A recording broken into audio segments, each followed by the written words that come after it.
Thank you, Eunice, and thank you to all of you. I guess I'm kind of closing out the session today, and I have to say these lights are really bright up here. But as Eunice said, I was asked to come talk with you a little bit about our safeguarding awareness campaigns. And you see on the slide here that it says that it's safeguarding awareness. It's not a campaign. And I should say it isn't just a campaign. I think one really, really important piece to understand is that it's more than just communication. It's that it's part of everything that we do. It's interwoven into everything that we do. It's interwoven into our beliefs and our value systems as well. And everything that I'm going to say up here, frankly, none of it matters unless you all believe that safeguarding is important and it's the right thing to do. Because if you're not committed to it, and actually Donna this morning talked about commitment, it is truly, truly important that we all are committed to safeguarding, because if you're not authentic and if you're not genuine about it, people will see right through you. They will see that you don't believe in what you're saying, and if you don't have that belief, then you won't get buy-in as well, and having buy-in is truly important to create a movement and to create change with regards to positive culture.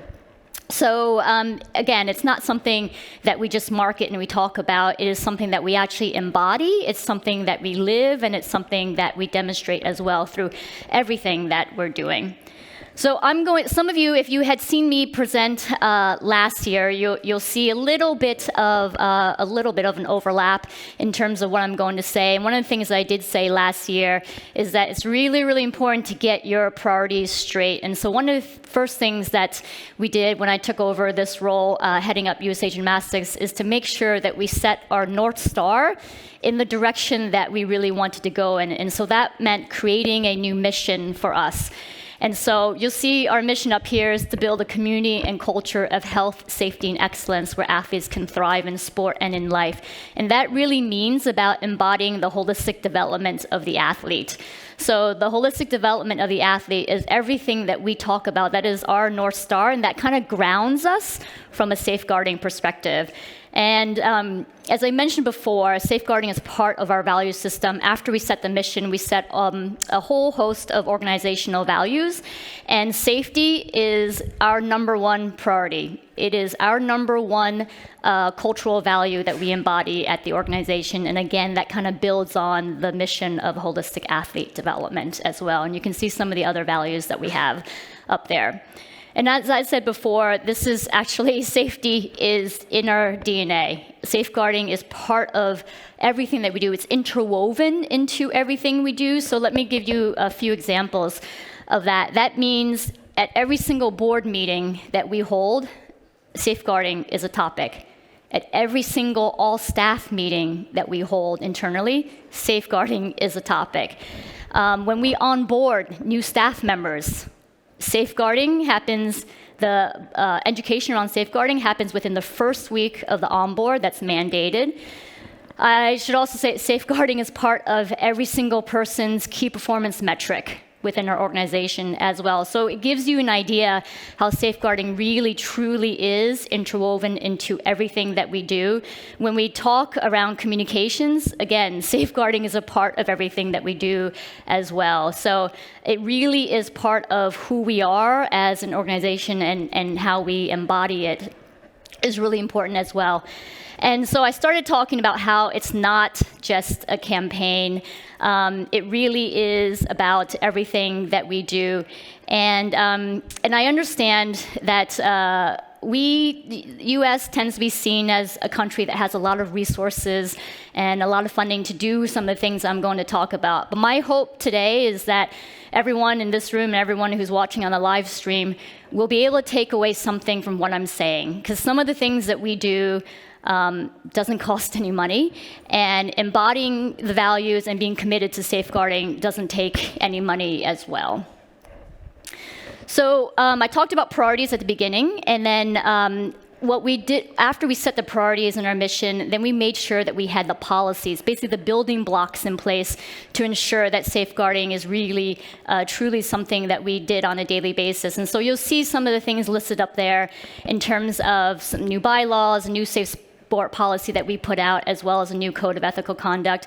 One of the things I have highlighted up there is our Athlete Bill of Rights. And so we were, I believe, the first national governing body in the US to write an Athlete Bill of Rights, because we wanted to make sure that our athletes were knowledgeable in terms of what their rights were as an athlete, and also to make sure then the rest of our community also understood what rights they needed to deliver to the athletes. What we also did, instead of just putting this on a piece of paper and putting it in a drawer, because I know that happens sometimes, we actually incorporated these Bill of Rights into our Code of Ethical Conduct as well.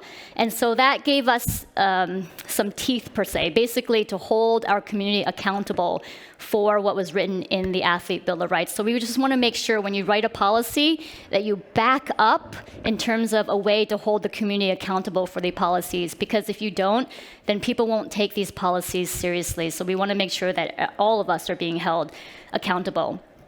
So what I want to do as well is show the video around how we communicated the Athlete Bill of Rights to our community. I did play this video last year, so apologies if you have seen it before. But one of the things that we did work on with this particular video was we wanted to make sure that there was buy-in, basically true buy-in from the community from the first day of launching this Athlete Bill of Rights. And so when you see this video, you'll see that we incorporated community members in terms of coaches and judges and administrators and athletes as well, because it's really important that when we do communicate, we identify each of who our stakeholders are and who it is that we want to get buy-in from. So I'm going to, hopefully this will work.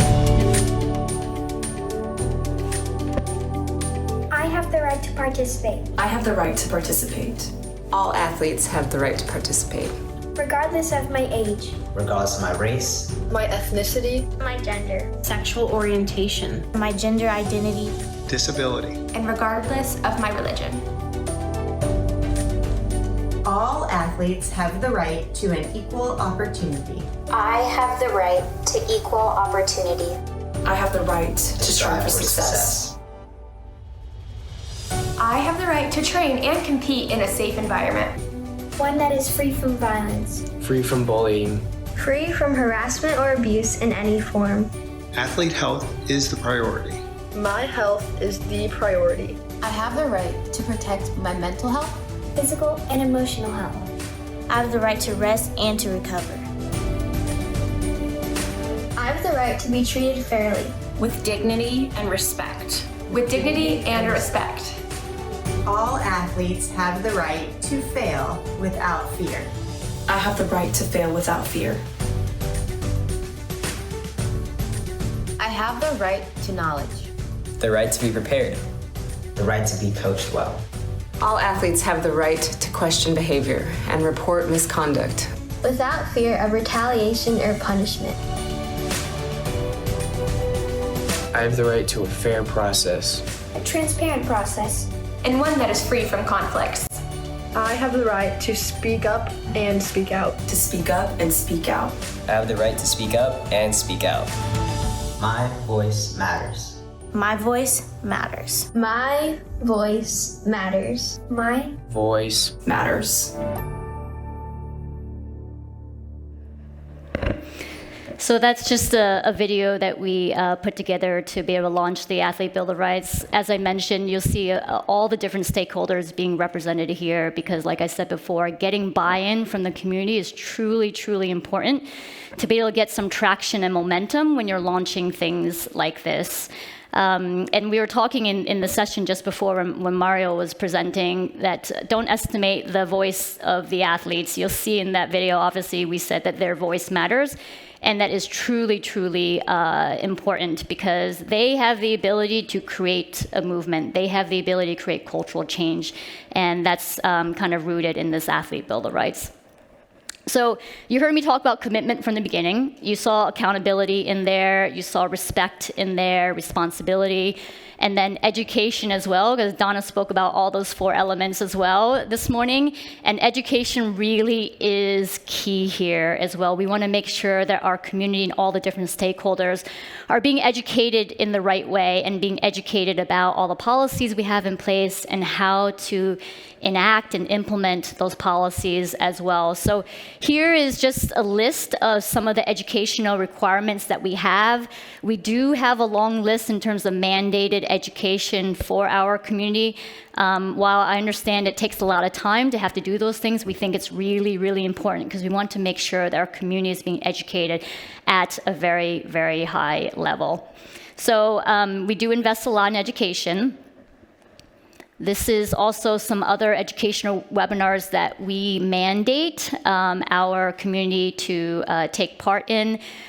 Karen spoke earlier about not reinventing the wheel. So we actually have licensed some of these educational materials out to different countries. Please, if you have an interest, let us know, and we can do that as well. That way you don't have to sit there and create all this educational program that is already out there. We're also working with FIG in terms of sharing our educational materials with them.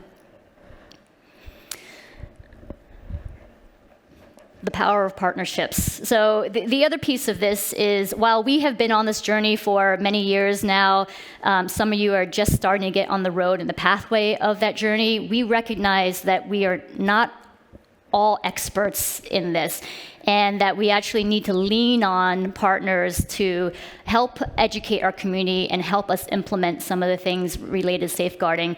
So we've identified several partners out there. The Aspen Institute is one. They are a very reputable, high-level think tank in the US. We work with Positive Coaching Alliance as well. They help us with some of the educational materials out there. And then we also realize that we can't implement and deliver all of these things on our own. So Real Response is actually an app that we use where our athletes can do anonymous reporting via texting, and we make it really easy for them to report. Now I'm going to go into the crux around communication and how we communicate to our stakeholders and what we want them to take away and what we want them to understand. A lot of different messages, a lot of different stakeholders, which I'll talk about. Some of them were mentioned earlier by other folks. But it's really, really important when we think about communicating, we think about what we want the stakeholder to understand. We think about what action we want them to take. And then we think about what and how to communicate this message to make sure we are delivering the message as clearly as possible. And ultimately, the end goal that we want with all of our stakeholders is we want them to be a part of the change. We want them to be true change agents when it comes to safeguarding. I should mention, I know the room is really dark. So Jill Gear, my Chief Communications and Marketing Officer, is sitting here as well. And so she is obviously a key delivery mechanism in terms of creating a lot of the communications and messaging around this. So if there are any questions afterwards, please feel free to either come up to me or ask Jill as well around how we are communicating to our stakeholders. So the audiences around communication. Obviously, athletes are at the key center of our audience stakeholders. Parents was mentioned earlier. Coaches and club owners, for sure, are key stakeholders. And then we have the public and the media as well. I actually think a little bit about this in concentric circles because it's really difficult to communicate to all the stakeholders at once, especially if you're just starting on this pathway. So when I first started, we looked at this as athletes were the first concentric circle in terms of the first stakeholder that we needed to hit first. Then after that, we were able to branch out to other members of the community in terms of coaches and club owners, parents, and now we're also speaking to the public and the media as well. So each of these stakeholders has a different consideration set in terms of what it is that we are telling them. And so who your audience is will really determine in terms of what you communicate and how you communicate as well. And again, so for each of these audience members, we're thinking about what we want them to understand, what action we want them to take, as well as how we communicate and what it is that we communicate to them.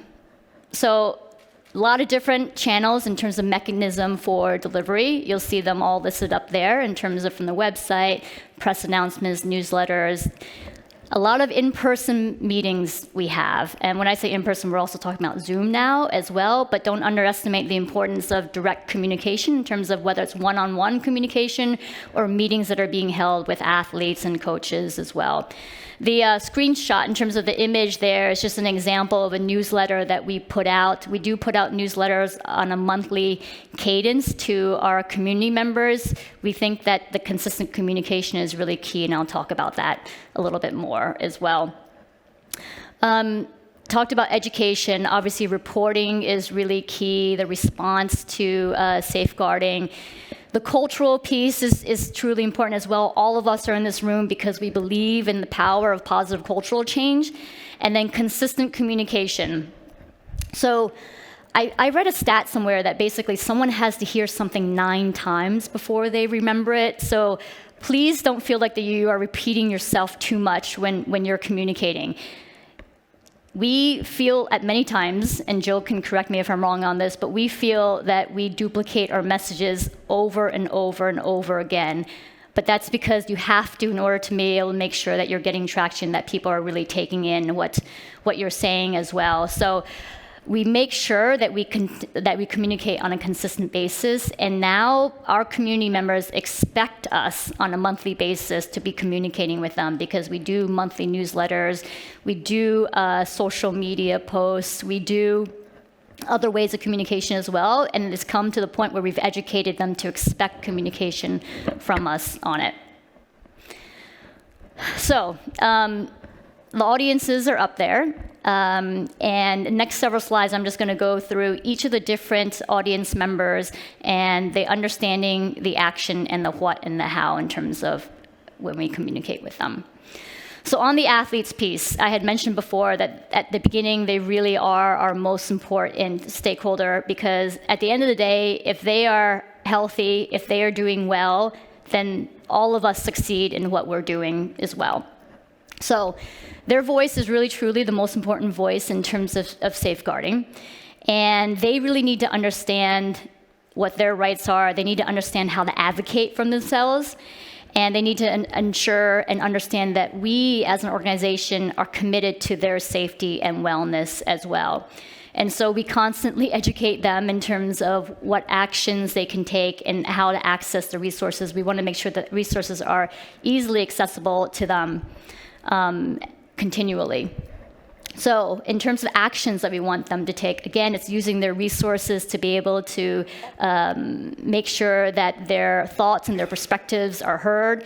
We want them to encourage other athletes to, if they see something, to say something as well. And so it's important that there is this communication across with other athletes.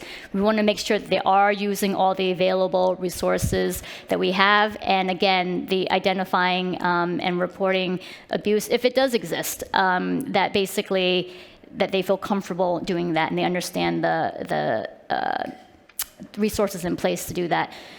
The other piece that I should say is this is also not just about identifying and reporting abuse. We do a feedback loop with them where this is not just about negative reporting. We also have we get positive reports sometimes as well in terms of, hey, yeah, you guys are actually doing a great job, or that they see positive relationships with their coaches too. So I don't want the takeaway to be that this is about athletes just talking negatively. It's about the feedback loop that we have with athletes.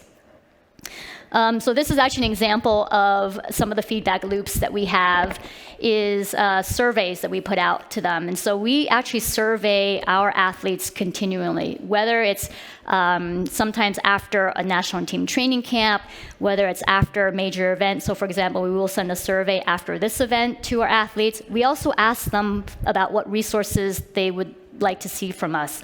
So, one of the surveys that we put out there, they said that we really need mental and nutritional health resources. And so that informed us to create the resources that they actually use on a daily basis as well. Now, moving on to parents. I know that this tends to be a tricky stakeholder with people. I've had a lot of conversations with you around parents, and that it's sometimes very difficult to bring them into the fold. It took us a little while to get on a more regular basis of communication with the parents.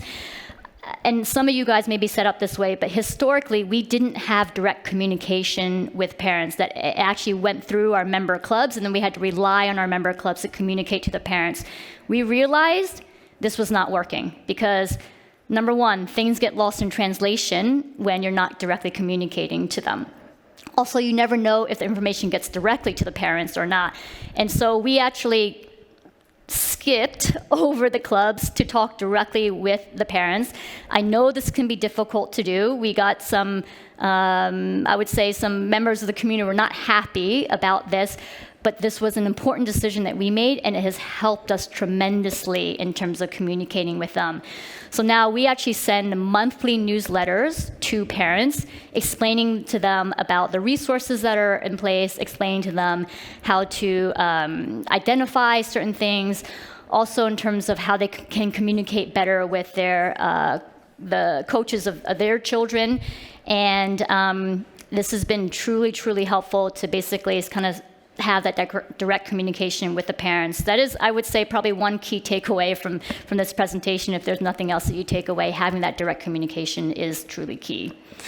So from an action standpoint, we want to make sure that the parents are acting in the right way, that they are protecting their children, that they're making the right decisions on behalf of their children as well, and basically to encourage their children to speak up and really believing them at the same time. Here's just an example in terms of one of the newsletters that we do send out to the parents on a daily basis. We have a dedicated section within our website that talks about safe sport and safeguarding as well, and also a lot of courses that our parents can take too. So again, having that direct communication with the parental unit is really important. Moving on to coaches and club owners, obviously we want them to understand that we appreciate and that we understand that they are on the front lines of this. They do not have it easy, and we recognize that as well. They really are the single most important people in terms of ensuring this cultural change and ensuring the safety of the athletes as well.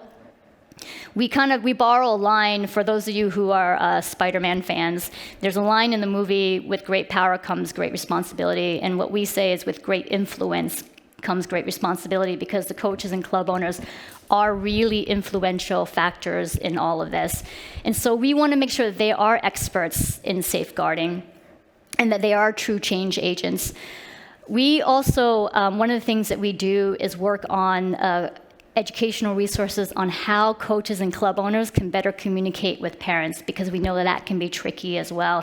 And we want to make sure that we're giving them the resources to be able to have those difficult conversations that happen. So in terms of from action standpoint, that what we're looking for is that we want them to be experts around safeguarding and to institute best practices when it comes to coaching. This is just an example in terms of a social media post that we put out there around Mental Health Awareness Month. That was a few months ago, earlier this year in May. But what we say in this is that we truly recognize that coaches are often on the front lines of the gymnasts. And so when we talk with our coaches, we are bringing their perspective, is that we understand how difficult a position they are in at times as well. We want to make sure that comes across. Some other communication, I'm going to flip through these slides relatively quickly, but just some mandatory education that we require on the coaches. We do have a safety champion program with our club, so every single member club has to have someone that we deem a safety champion, and they are our conduit to the club. That person is responsible for ensuring that the club members understand the safe sport and the safeguarding policies and things like that. Just more examples around communication with the coaches and the club owners. You can see that we do a lot of resources in terms of communicating with them, because they are so important in ensuring a safe environment for athletes. What we also did was we created a best practices and toolkit, and there's a section that's completely dedicated to safeguarding. Here's another example of a newsletter that goes out to our member clubs, and in it, it's listing all the different educational resources that we have for them. And then one other thing that we do is we host several regional congresses and then one national congress on an annual basis. And through that is that we educate in person the professional members in our community, so a lot of coaches and club owners, around athlete health and wellness, about how to run a secure and a safe club, and around safety and response as well. So everything that we do, we keep on pushing out all of these different educational resources to our community. And then the last stakeholder is the public and the media. Obviously, they can be really, really tricky at times. It's important for us that we want them to understand this change is not going to happen overnight. So I've been on this journey now for over 4.5 years, and while we have turned a corner, this journey continues with us. This is cultural change will take many years in the making. And so one of the things that I said from day one is give us time and please be patient with us, with the media. So we want to make sure that they're really buying into our belief and intent that we're doing the right things for the right reasons. And also that we want them to understand the role and the responsibilities in terms of the parents and the coaches, as well as understand the complex and complicated landscape that we exist in. And I have to say, this one slide is probably my favorite slide up here because of the doggies that are up there. We actually instituted, because one of our strategies around athlete safeguarding and athlete wellness is to try and decrease the stress levels at competitions. And so what we started instituting this past year is emotional support dogs at our competitions. And so the athletes have access to the dogs, the judges, the coaches, our staff, all of them have access to the therapy dogs. And we have heard incredible feedback from that. And I have to say, one of the pieces of feedback that I heard that struck me, I would say, the most is one of the athletes told me is, not only does having the dog there help them with their stress levels, but it's helped their coach's stress levels. And when the coach's stress level goes down, then the athlete's stress level goes down as well. So it's had this almost like a double impact on things. So from actions on the media side, we want them to really be open to the truth and to listen to us as well. And we understand that that is a big ask in terms of believing in our intent. Again, we've asked them to be patient with us. Accountability. We have no problem with the media and the public holding us accountable, because we know that we have to hold ourselves to high standards as well. So it's okay if media criticizes us on something, if it's well-deserved from our part. We want to make sure that we do have that open dialogue with them as well. And the other thing is we actually want them to be a part of this change. So we want them to get on board with us. We want them to have the buy-in in terms of what we're doing.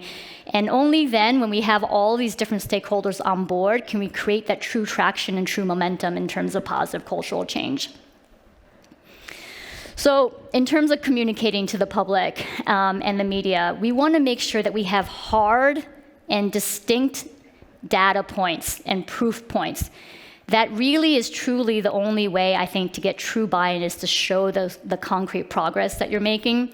And so you can see here, in terms of some of the hard data and some of the proof points that we have out there, these have come from the surveys that I mentioned before with our national team athletes, as well as we survey our entire community on an annual basis in terms of how we are tracking with our mission and how we are tracking from a cultural change perspective. So this is where, rather than us just talking about this stuff, that we actually have proof in the actions and the changes that we are making. So you can see some of those up there in terms of 95% of respondents support our new mission, that 73% of the athletes agree that there's an avenue for them to express themselves, because we talked about earlier about the power of the athlete voice. We actually had 100% of our women's national team basically agree with the statement that they feel they have the necessary health and wellness support, and that 78% of national team athletes agree with us providing them a supportive environment. And so these are some of the facts that we actually share with the public and media. That way they can either put it in their articles, or at least they have a basis and some background and perspective in terms of some of the things that we are doing. So, social media is up there in terms of communication channel. We don't put too much specific safeguarding on social media, but because that platform can be a little bit unstable, maybe is the right way to say. But it is where we display and we convey our culture. And so again, how I talked about at the beginning, this is a cultural change. It is part of our DNA. It is interwoven into everything we do. And so while the post on social media may not necessarily be specifically tied to safeguarding, it all ties back to athlete wellness and holistic wellness. Jill and I both have very regular conversations with media and the press. We have a lot of behind the scenes, off the record conversations with them because that helps in terms of giving them more background and perspective on things.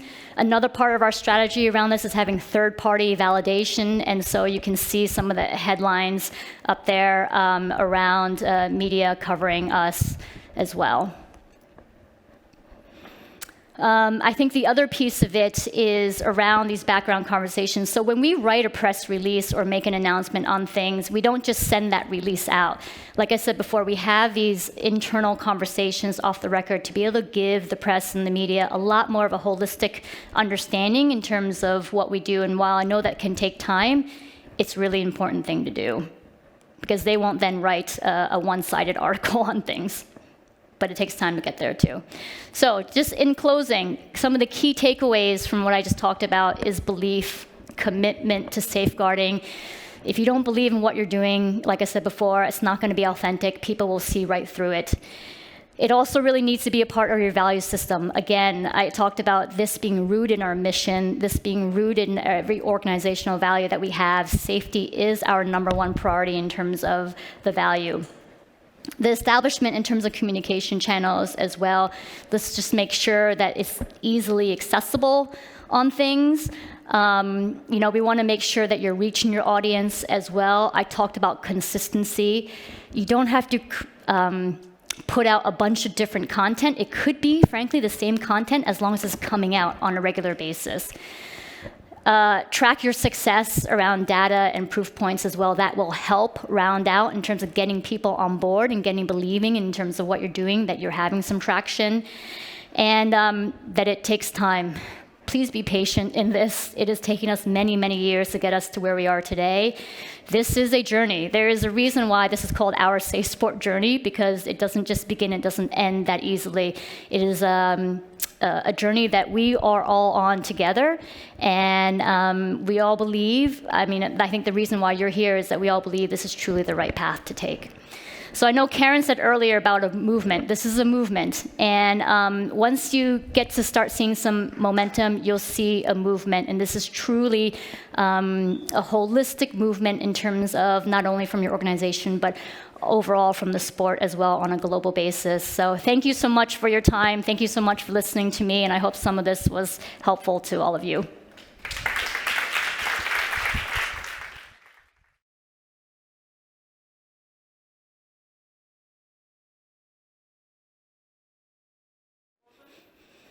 Sure. Yep. Where'd my, oh, there it is. It's coming. Right there.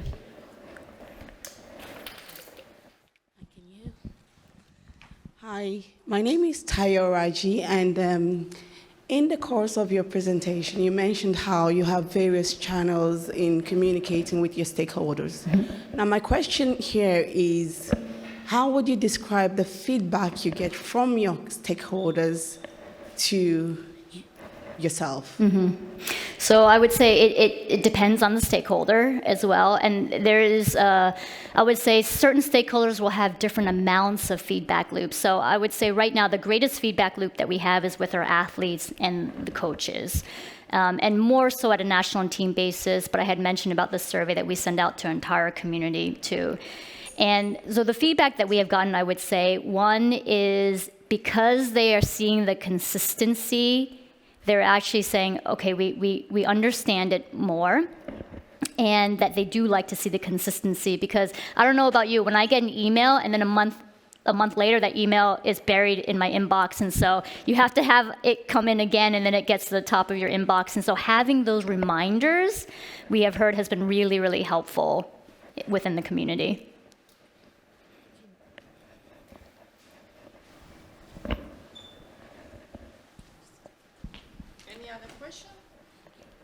So you guys are letting me off easy.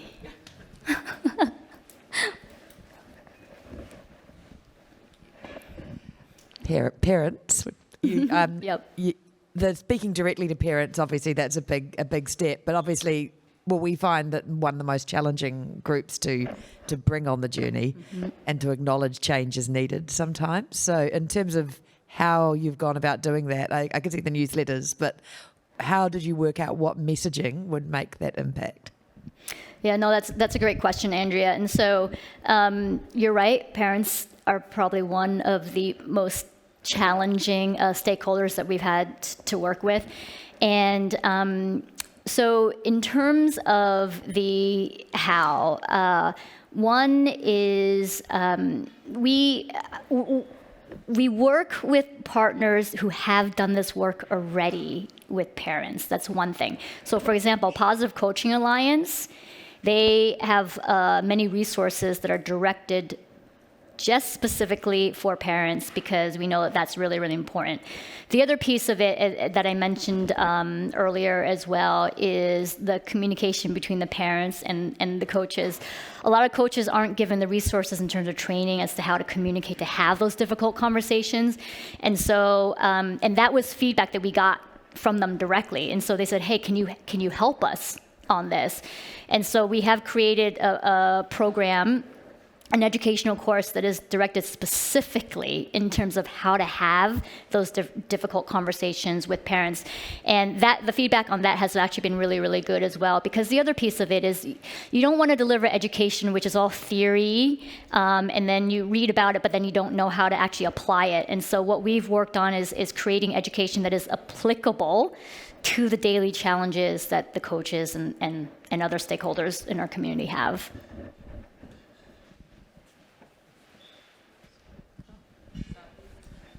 Thanks, Lily. Could you tell us a little bit more about real response? Because I think one of the challenges we have is you can't always be in that club, you're not always in that environment. So getting that constant feedback is really important. What you do with it? Yeah, there are a few different things that we do. Well, I mean, you saw all the channels that we have up there in terms of how we communicate. And so anyone in our community, and actually anyone even outside of our community, can report, whether it's through a separate portal or things like that. We set up Real Response as a very easy, anonymous way for athletes to be able to say anything to us.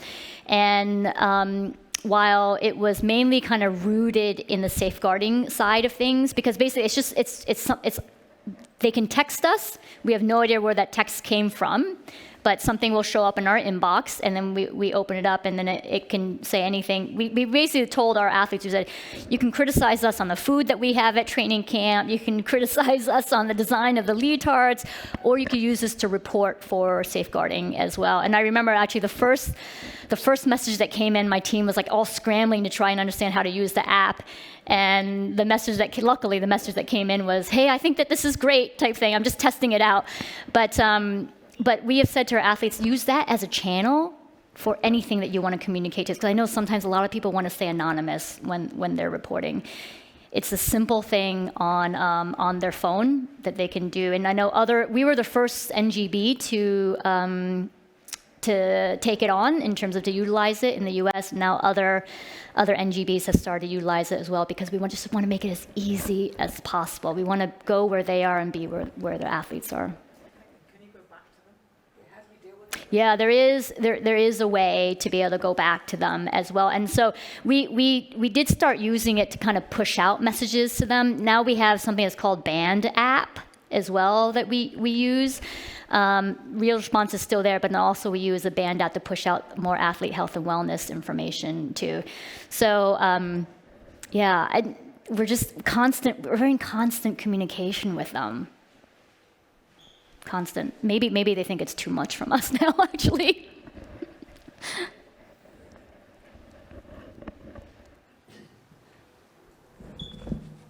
Anything? Any other? Do you have another one, Sarah? Second question, sorry.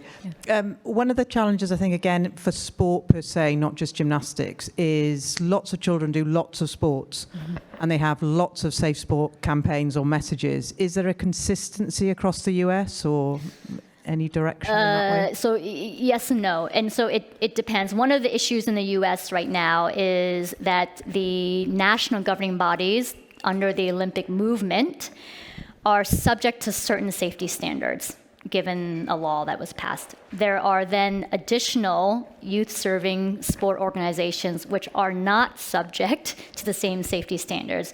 And what we are working on right now is to try and get the federal government to apply the same safety standards to these other sporting organizations. Because what happens inevitably is that parents don't know that their kids are in an environment that is not as safe as this environment over here. And so we actually get reports from people.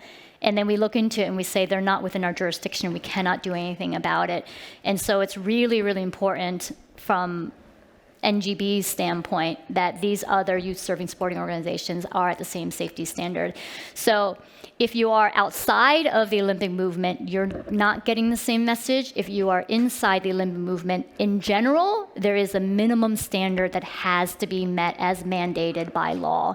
And what we do, we choose to go above and beyond that because we feel that our community is more vulnerable than many others because of the fact that many of our athletes are minors and underage. And so that's why we choose to go a step above what is mandated.